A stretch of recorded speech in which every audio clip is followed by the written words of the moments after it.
Well, hello everyone, and welcome to our presentation today. My name is Charles Rogel, and I'm the Vice President of Consulting Services here at DecisionWise. The title of our presentation is How to Measure Burnout to Prevent Quiet Quitting.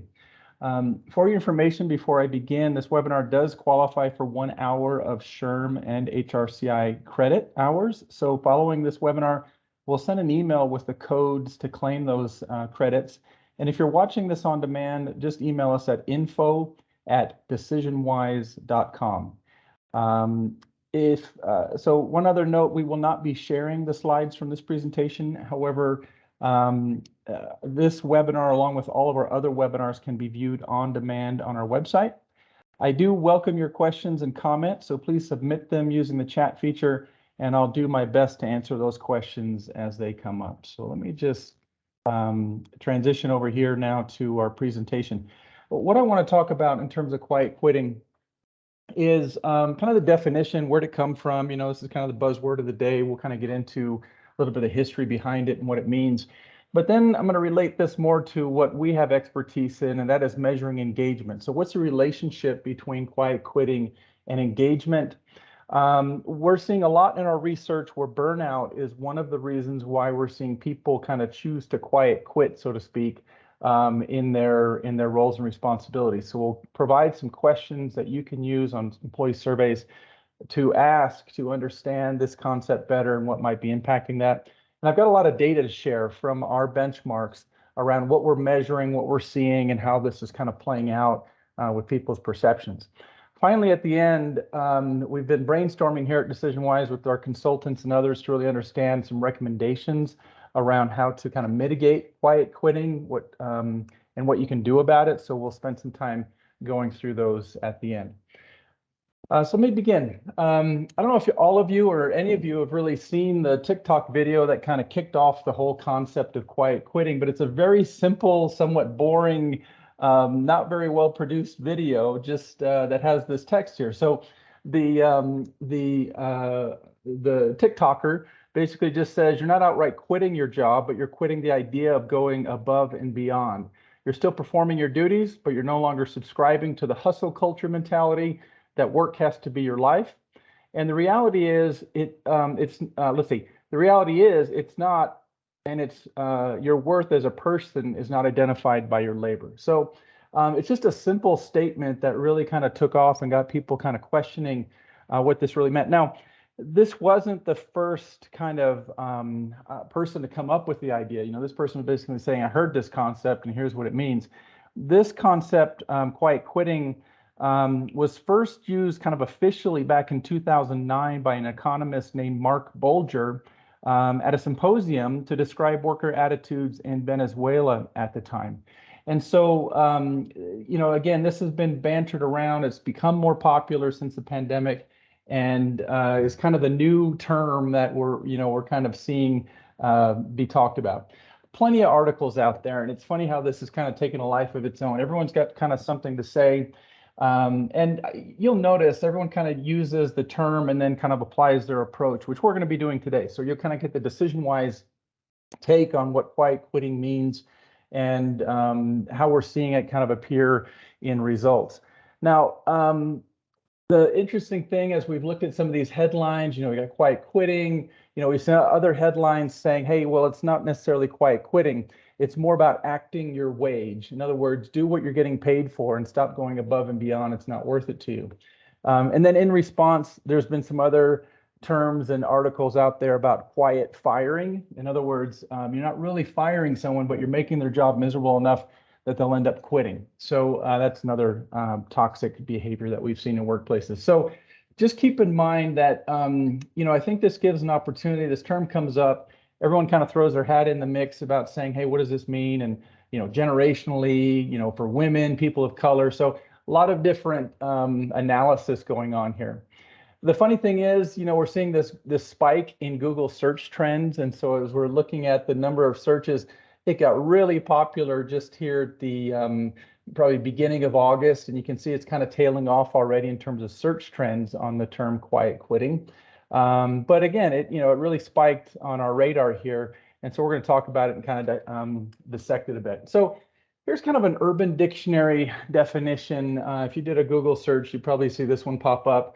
But essentially, when an employee has limited their tasks to those strictly within their job description to avoid working longer hours, they want to do the bare minimum to get the job done and set clear boundaries to improve work-life balance. Now, I'll take exception with this definition because I don't necessarily think it means doing the bare minimum. And I think we might be labeling some employees as quiet quitters when they're simply setting clear boundaries or maybe healthier boundaries around work-life balance before. What a manager might see as a quiet quitter is maybe somebody who's been like their go-getter, someone they can count on that's really kind of carried the load for a bit in their job, maybe has gone above and beyond, works long hours, that sort of thing. And they're kind of cutting back. They're kind of emerging from the pandemic, working from home, all these other things, realizing, hey, I don't want to be about that hustle culture anymore. It's not worth it. And so you might see that where some of your real strong players or employees are holding back a little bit more, or at least trying to protect some boundaries that they felt like were important to them as they emerged from the pandemic. More on this in a moment. We've used another term here at DecisionWise called quit and stay for a long time when we found people that are fully disengaged in their jobs. And we generally say they're bored, they're frustrated at work, they speak poorly about leaders, they blame others for their disengagement. They do enough to get by, they're not happy, and they could create a toxic work environment. And generally, we see if people are fully disengaged, they tend to leave eventually, but some do quit and stay. They feel like, hey, I've got a good benefits package here, decent compensation, I can get by with doing a minimum. And so we'll see that occur as well. That's different necessarily than quiet quitting. I would say someone that's a quiet quitter is maintaining their workload or the amount of work that they need to do to be successful. And so they're not necessarily trying to do get away with stuff. And so I'll kind of highlight that in a moment here. Here's what we've seen happen over the past few years. So everyone kind of comes to us as we're doing an employee survey with company, and they'll say, what have you seen going on during the pandemic? Well, it was interesting in 2020 when the pandemic set in around March. Everyone was very concerned about safety. Everyone was working from home, or if you're working on site, all these safety precautions were implemented. We added a lot of questions to most surveys around safety. Before, it was mainly with manufacturing organizations.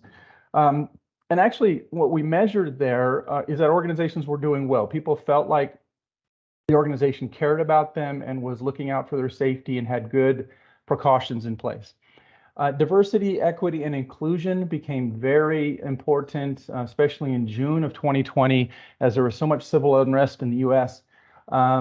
We had been asking questions around DEI for years with some companies, and now most companies include these questions to understand if we have a diverse, or if people feel like there's an equitable atmosphere or there's a sense of inclusion. Communication, productivity, collaboration, also big concerns. The good news is in 2020, we saw higher scores comparatively on these statements than we had seen before, especially around communication, because organizations were communicating a lot more. Now, it shifted in 2021, so we kind of got towards the end of the shutdown, so to speak, where a lot of people were used to working from home, so WFH, working from home, and that was important to them, but there was a shift to get people back in the office. And so we started seeing towards the end of the year organizations implementing their hybrid work policies. And there was a reaction to that. Some people weren't happy. People that preferred working from home 100% of the time thought there wasn't a need, couldn't justify it. So that was kind of the topic that was most on people's minds. Workload increased because a lot of organizations had laid off some people, and so they were short-staffed, and then the economy picked up. So we're still in the midst of this, where we're still trying to hire and restaff, at least, to kind of keep up with the workload.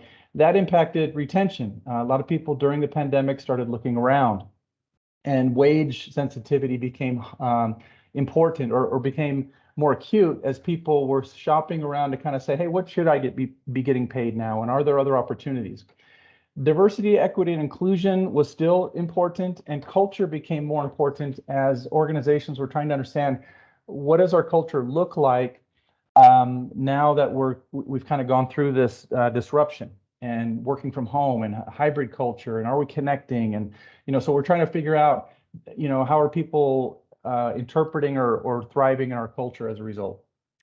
Now, this year, it's been interesting because flexibility has really been a hot topic and very important to people. So this is that kind of hybrid work environment, working from home, working in the office.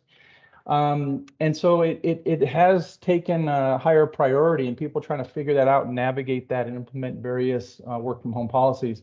Retention still a major issue. How do we keep people? I'll talk about retention topics here in a moment. DEI kind of merged with culture because this idea of being diverse and inclusive is kind of tied to also a healthy culture now.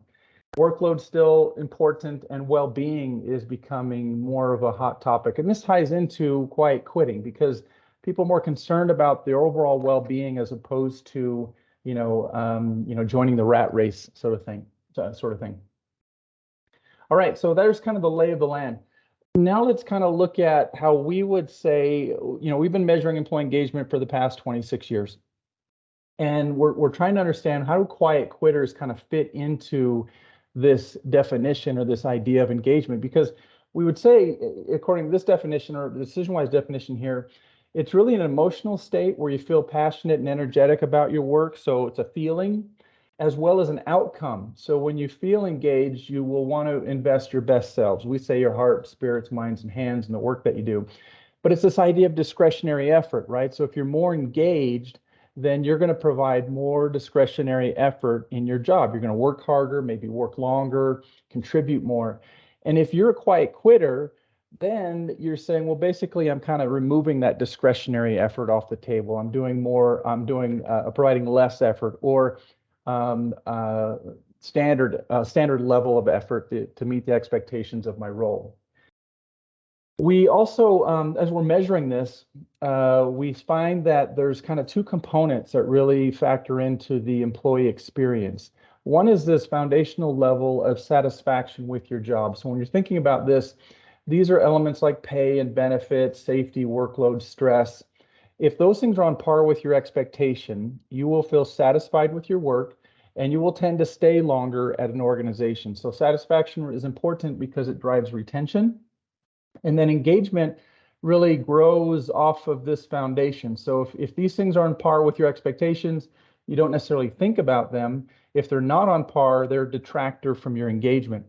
Engagement then is really, feeling passionate about your work. And so we always look at factors like meaning and impact and connection as drivers of engagement that help drive performance. And so if you experience more meaning or growth opportunities, you'll tend to want to be, or you'll tend to be more engaged in your job.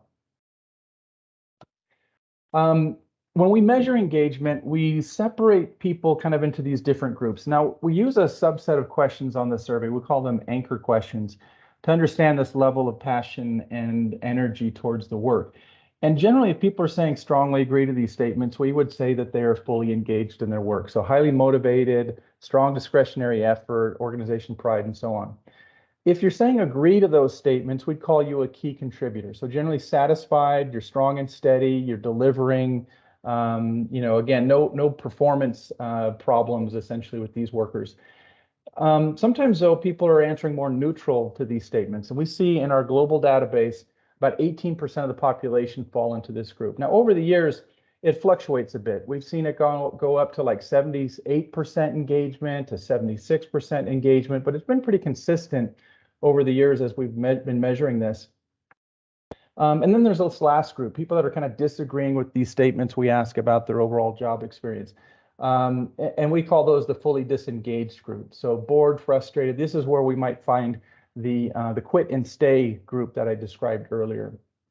Now I'll show you some data from these groups. So if we're saying, 18% of the population is in this opportunity group, well, what else are they saying on the other survey questions that we asked? Now these are kind of the bottom 5. So these are the questions that are kind of bothering people that are in this opportunity group.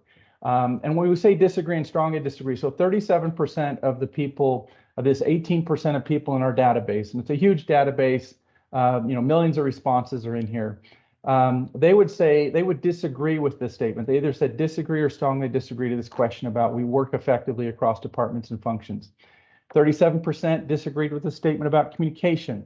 And then you can see 36% disagreed with the statement about professional growth and advancement opportunities, and also senior leaders understanding what's going on. So not surprisingly, communication questions tend to score lower in our database than other items, but these growth and advancement questions kind of stand out specifically or particularly for this group, if you're in this opportunity group. So this is kind of what's detracting or bothering people if you're less engaged. Now, there's others on the list. I'm only showing the top 5. I've got some more to show you here in a moment, but that really stands out on those with the most disagreement. Now, I'll also show you the fully disengaged. So those that are fully disengaged in our database, and again, this is from 2018 to 2021, more disagreement here. So 76% of these 5% of the people in our database, they said disagree or strongly disagree to I'm satisfied with opportunities for professional growth in this organization. 71% disagreed about senior leaders understanding what's going on. And here's this advancement question again, 71% disagreed. So you'll notice there's a lot of similarity between the list.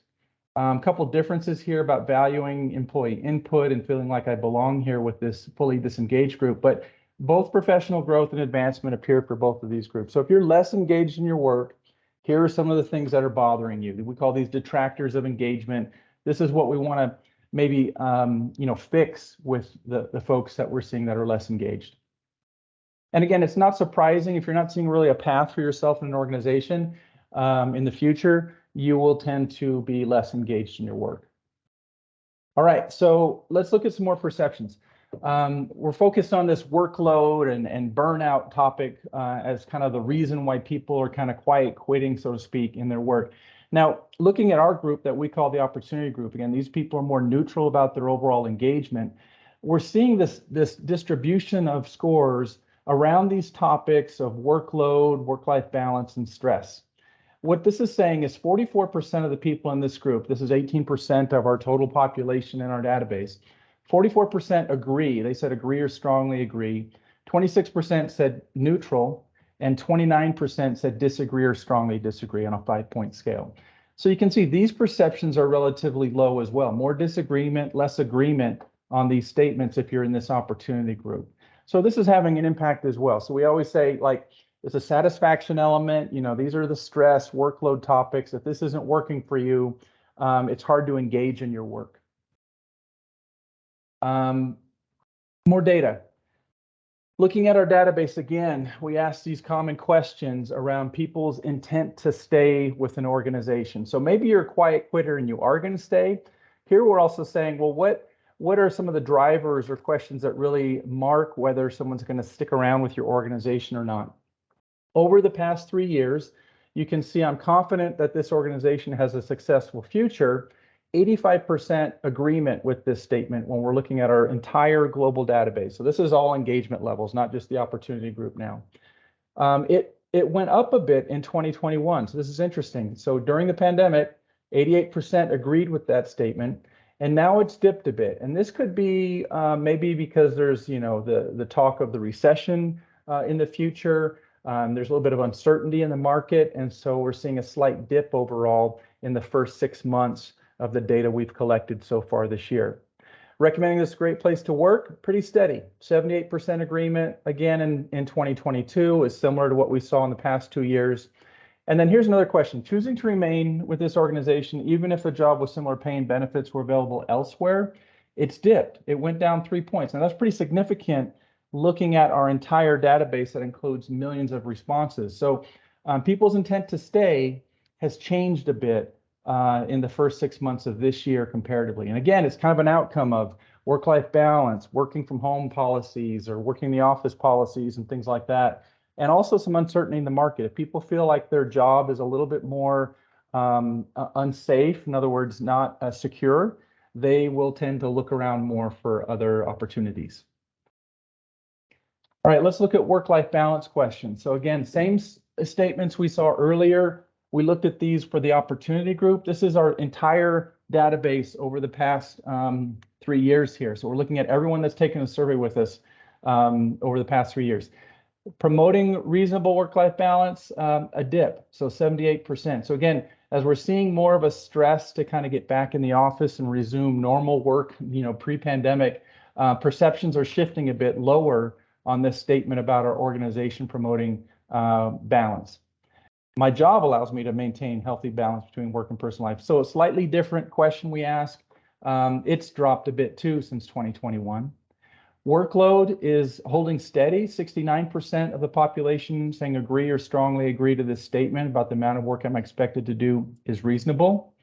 And the level of stress, slight increase, 66% agreement on this statement. So you can see it's interesting, stress and workload still kind of a factor in the results that we're seeing. And we're seeing this also in various populations, especially when we parse the results out between managers and non-managers.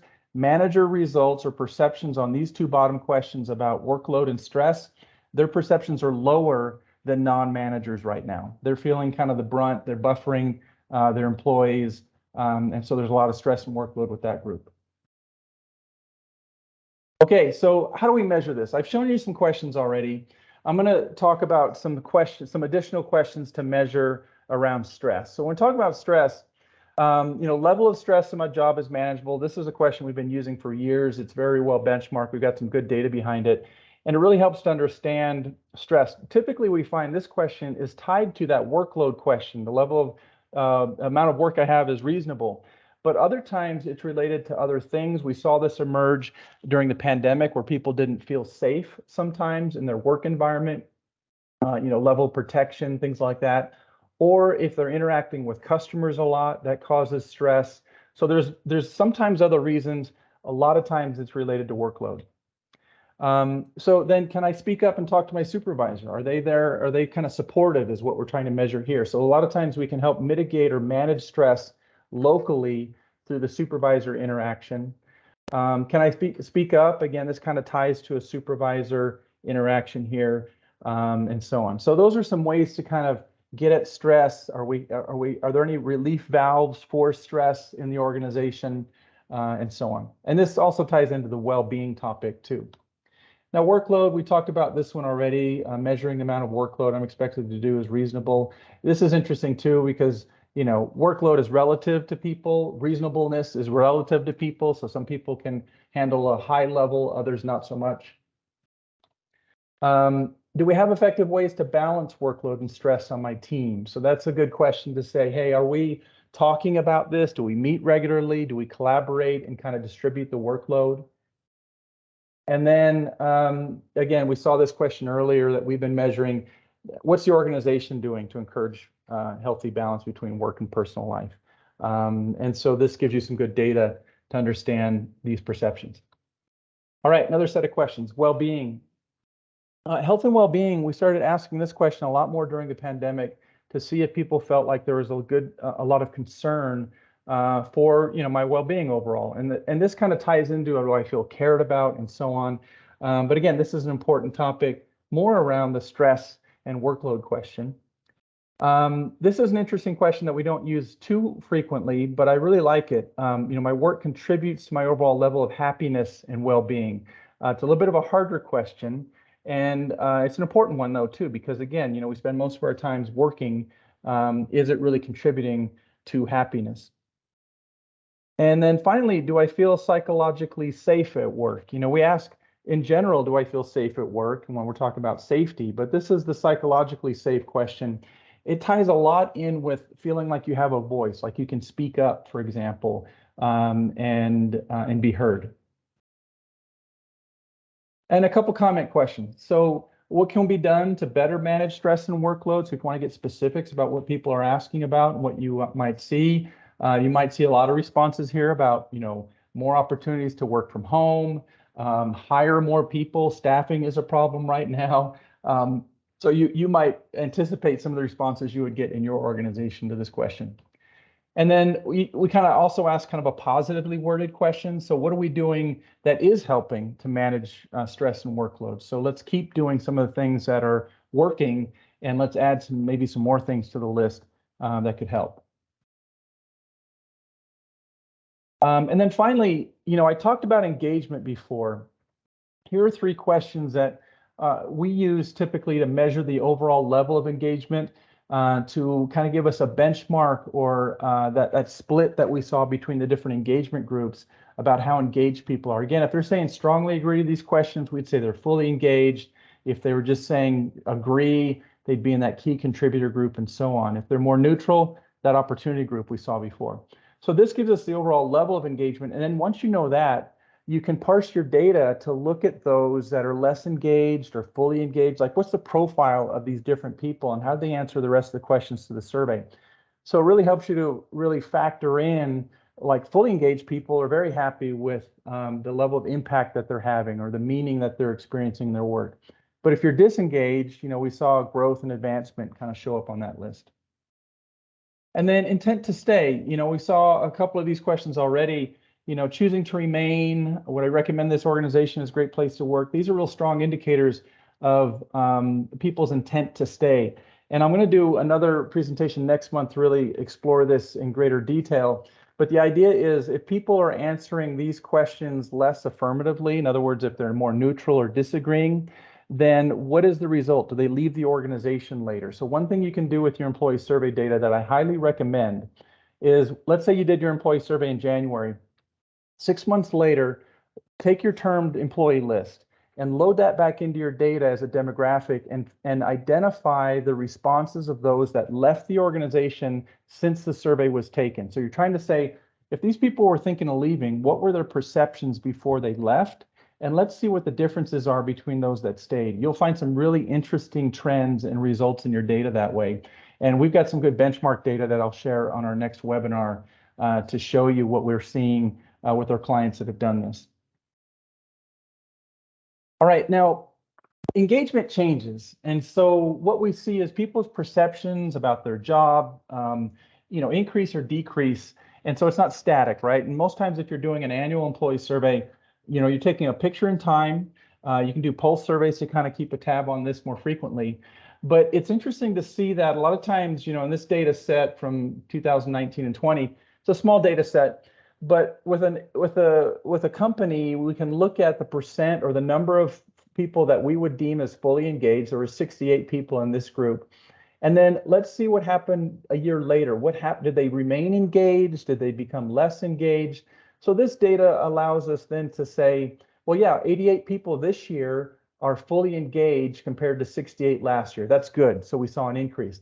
We saw an influx from the next tier down, from this key contributor group. There's a larger influx of people that became fully engaged. And then a few people from this opportunity group crept up here as well. So good, we changed some perceptions. People are having a better experience, more engaged in their work. Here we can see the key contributor group, 150 over here on the right-hand side. It got a little smaller. There's a big, swath of people that remained. Some dipped down into the full opportunity group. Some didn't participate this year. Maybe they left the organization. Some became less engaged. And so there's small groups that kind of migrate back and forth. What we're trying to do is change the perceptions of a lot of these people in this opportunity group to kind of become a key contributor or even fully engaged. So again, there's movement. You can test these perceptions. You can kind of see what the factors or drivers are that are helping people kind of re-engage in their work. So you can get some good data and insight in terms of what behaviors or interventions are making the most impact. All right, so let me kind of get to the end of our webinar here. So now I've got about, I don't know, 5 minutes here of recommendations to provide to you. So as we're talking about quiet quitting, what do we need to do? So the first item here is this performance management topic. So when people, for example, you're a manager and you notice that your employee, for example, is stopped replying to emails after hours, or is kind of logging off at 5 p.m. if they're working from home and they're not, they're not able to be contacted, or maybe they're not volunteering for more projects or whatever. Basically, it's a performance management issue. So if you feel like they're not performing up to expectations, then you need to have a conversation. If they're at expectations but not exceeding expectations, you also need to talk about that. So where I'm seeing that before you were, star performer, always exceeding expectations, but now I see you just kind of doing enough to get by or just meeting expectations in general. what's going on? So that conversation matters, and that kind of ties into manager check-ins. Maybe the person says, yeah, listen, I'm just trying to meet expectations here, but I'm busy now, or I've got family situations, or I really enjoy my work-life balance. So I don't want to go above and beyond. I just want to do my work and kind of go home and shut off at the end of the day. That might make you as a manager upset because that's not how we do things around here, or that's not the expectation that's been there. But in a way, it is what it is. And so if they are meeting expectations, you can choose to keep them or let them go. But a lot of times we say that experience, that expertise they have is more important than maybe the additional contribution you're losing. You might also be able to convince them or have them or find out what kind of makes them, what might reinvigorate them, or is there something special they could do as a result? So I think at first people might say, oh yeah, quiet quitting, I'm going to do that. And so they take a harder stance, but then they loosen up a bit when they feel like they have better work-life balance. Good question here about, can you speak on how maintaining boundaries with work-life balance and not be seen as quiet quitting? I think that's a good question, because as an employee, you might be saying to your manager, hey, listen, I've got to reset expectations here because I've been killing myself over the past year. We've been understaffed. I just can't keep up the pace anymore. It's stressing me out. My anxiety is high, whatever, stress is high. And so in a way, you can just say, I'm not quite quitting. I'm still going to be doing my job and delivering excellent work, but I'm not going to be I can't take on additional assignments, or, I got to move this project to someone else, whatever the case might be. So it will be a difficult conversations in some cases, but it factors in. Another good comment here, the Fair Labor Standards Act requires federal GS employees to not respond to emails after hours. Yeah, if you're in federal government, there are, more better regulations there too. And so, there's certain things legally that you can and can't do that some managers are getting away with. In the private sector, it's a common practice a lot of times. So, yeah, good questions. The big thing I see, especially in our employee survey results, is staffing. And so the reason why people are kind of quiet quitting is because, we've lost a couple people on the team. Now I'm taking on additional responsibility, and I'm not seeing any light at the end of the tunnel here. People might, we haven't got approved to hire for that position yet. And so I'm going to be the one picking up all the slack. Well, in response, people, employees can say, listen, it's not fair. We're just going to let some stuff drop, right? So I can't do everything, and I'm not going to kill myself to keep doing it if the company's not going to hire. So that's also another outcome here, where as a manager, you have to kind of figure out, maybe we don't have the output we once did because we are short-staffed, and that's just an outcome of what's going on in the market right now. To respond to that, though, staffing is important, but realize that it does take a while to get someone up to speed and kind of have that impact the other employees. Meaningful work comes in. We always say meaning is one of the strong drivers of engagement. And so sometimes people feel like they're doing a lot of extra mundane work that isn't fulfilling. And so if they have more meaningful experiences, now it won't be, you can't always have every meaning, all your tasks can't be meaningful, but as long as there are some additional ones or it's peppered into your work week where you felt like you're doing something that's meaningful, that helps to engage people in their work and kind of provide extra effort and really do their best. Growth opportunities, we saw that earlier. So not only advancement or career growth.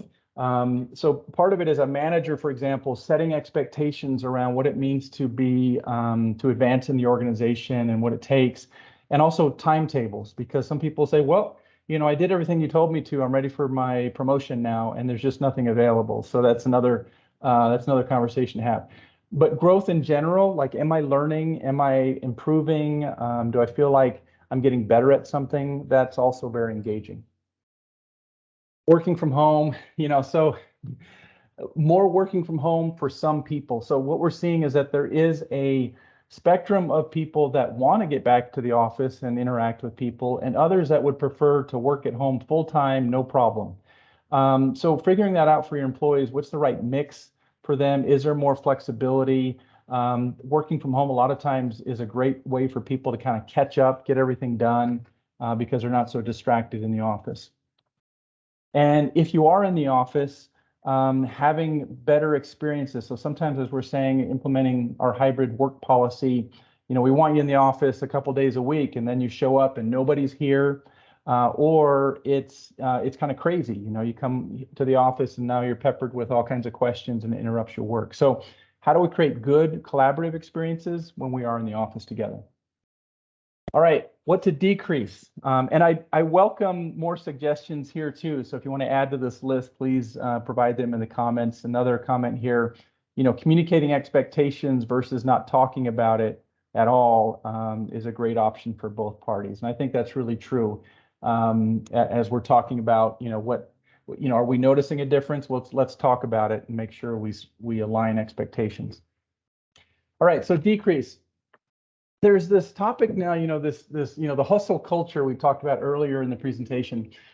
A lot of times I see this urgency for the sake of urgency that just doesn't work, right? People get burnt out on this. And I think as managers, we might feel that, hey, I see someone sitting around not doing much work, or maybe they weren't logged in for an hour or something, working from home. And so, hey, they're not contributing or really, doing what they're getting paid to. There's ups and downs, right? So work gets busy. Sometimes there's some slow days. Those are good. Having fluctuation helps people kind of reset and re-engage in their work. So if it's always on 100%, all the time, it can burn people out. And if you're a manager that's always kind of looking for things to keep people busy, that can also be demotivating. After work requests, we touched on this a bit already. This kind of this is to that urgency piece too. In a way, it's fine to send emails after work hours, but to expect a response unless it's urgent, an urgent, fire to put out, then I would say you got to be careful. Use those sparingly. And if it's a common practice, it works with some people, but this is changing. People are feeling like, hey, this is my personal time now. Another one is goals for the sake of goals. And the example I have here are bonus programs that de-incentivize. What this means is, say at the beginning of the year, you put together your performance metrics, your goals for the year, and you outline a plan. There's certain KPIs that you're working towards throughout the year. What typically happens is 6 months into the year, those KPIs, some of them become irrelevant. And so now you have a list of maybe 5 goals that you're trying to hit, 2 of which are no longer pertinent to what you're trying to do. Priorities have changed. But the problem is you can't change that on your list in some cases. And so people are kind of held to, hey, if I want to hit my bonus at the end of the year, I've got to achieve these 5 KPIs. But 2 of them are irrelevant and kind of busy work now, but I have to complete them in order to get a 2% raise. So they look at that and say, well, it's not worth it. I don't care. Maybe I'm just going to be a quiet quitter and do what it takes to get my job done. And I'm not going to worry about a 2% increase, which isn't even keeping up with inflation. So that's where I say, goals for the sake of goals, bonus programs that are too structured and de-incentivized in the long run. Working in a collaborative office or working in a disruptive or empty office, we've touched on this as well. So again, evaluating your work from home policies. And I'll put down here pointless work from home policies. I'm seeing a lot in employee survey results and comments, for example, where people will say, hey, our work from home policy is not fair. Some departments get more time at home, others don't. Or, this idea of coming in on Tuesdays is stupid and, it interferes with whatever. So, again, there's been a lot of change and fluctuation in terms of how organizations are trying to navigate working from home or working in the office. And we're figuring those out. So again, be sensitive to that and see how that's working within your organization. All right. Another thing I'll show is kind of this model, putting it more together as an organization plan. When people think about their employee experience, I'll refer you to kind of the middle box here. It's a 50-50 proposition where people can choose to engage in their work. So here we have, we create an experience, people choose to engage, we get these outcomes of these different engagement levels that I touched on earlier. Well, what goes into this proposition? How do we create a good experience? Well, part of it is leadership excellence, and typically in smaller organizations, this is kind of the executive leadership where they are aligned on strategies and goals and decisions. They're communicating well, you're visible, accessible. You're basically kind of helping to shape the organization, but you're walking the talk. So, we have a set of values. Do senior leadership really model those values? In the middle are more of the structural elements. And so HR is involved a lot here when we're talking about systems and incentives and leadership programs. Also, I see this as like collaboration across the organization. These items help promote, but also can be detractors of engagement. So they kind of get in the way sometimes if they're seeing like there's too much bureaucracy or politics, things like that kind of emerging. And then most of the experience is really at the manager or team level. So we always say, manager interaction is very important here. Most people we find in our survey results are really happy with the team that they work with. We collaborate, we get along. And so that's generally not a problem. Most managers also do a good job in organizations. We see generally on teams pretty high perceptions about the interaction people are having with their boss. Some, though, we find like 10, 20% of managers and organizations, we see lower scores there. So you got to focus in on those teams or areas. But that's generally what we see. And if the manager does a good job of maybe balancing or mitigating some of the communication that's coming down from above, they can also help augment that experience so people can be more engaged. We also say in this kind of 50-50 proposition, some people are more apt to engage in the work that they do, so they're more kind of inclined to engagement. Others are less inclined.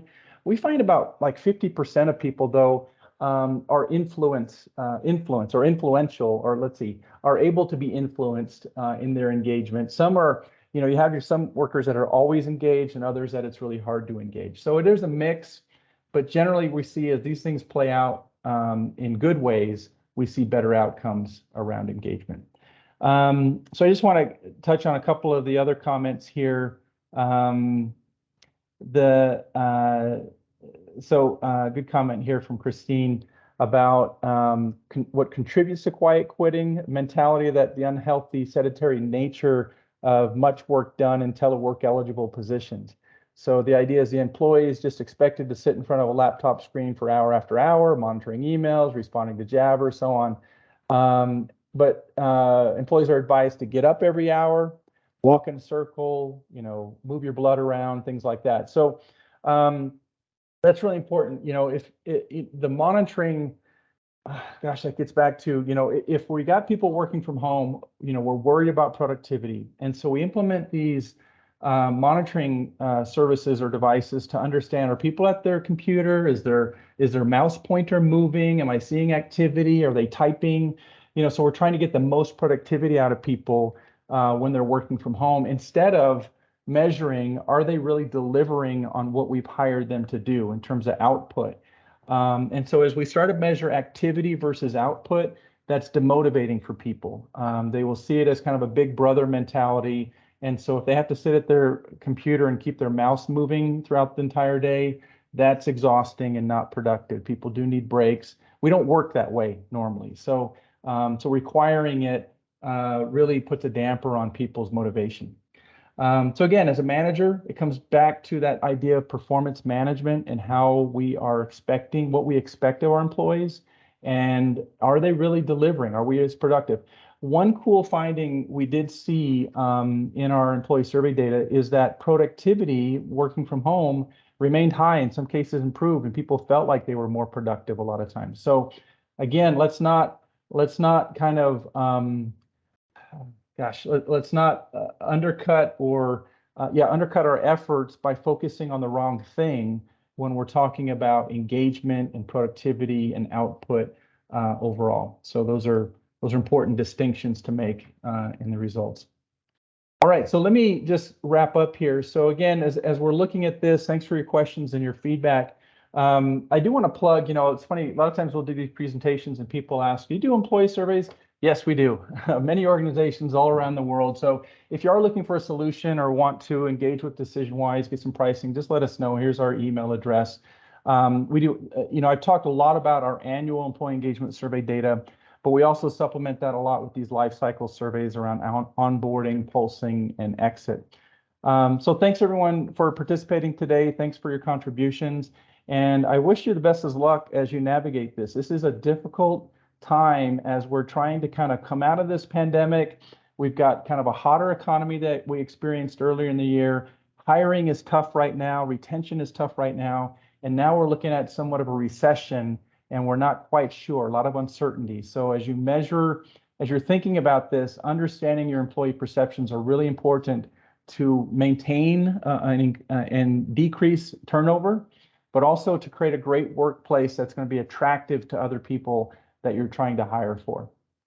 Excellent. So tune into the next webinar. I'll have a lot more data to share around retention and what we're seeing as drivers of retention in organizations and what you can do about it as well. Thanks, everyone. Signing off for now.